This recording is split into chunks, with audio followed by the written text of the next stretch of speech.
我都諗住退休唔做，呢下咧鬧到我死啦！你做咩唔做啊？我哋冇咗個飯堂噶啦咁樣。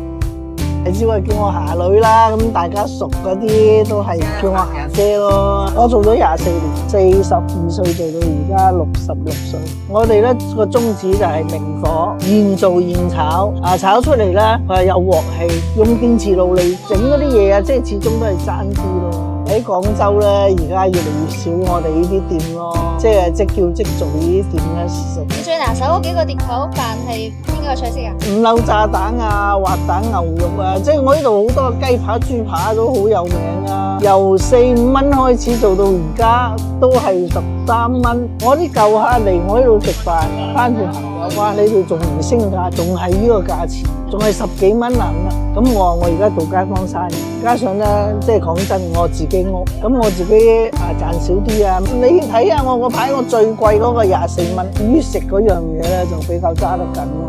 好似菜啊咩剩啊，我全部都係要自己去揀，我全部都用晒靚嘢㗎，好似嗰啲茄汁啊、黑椒汁啊、咖喱，我喺香港攞翻嚟。人家送過嚟俾我嗰個，佢都話：哇，你咁捨得用啲黑椒汁啊咩剩，全部都靚。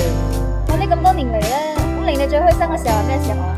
我見到啲街坊嚟食得開心，我自己又開心。哇，好好飲啊！今時今日10幾20蚊一個碟頭飯，有咁嘅份量，咁嘅出品，行勻廣州嚟講都係可以話係細一間少一間。我覺得住喺呢附近嘅街坊真係好幸福嘅。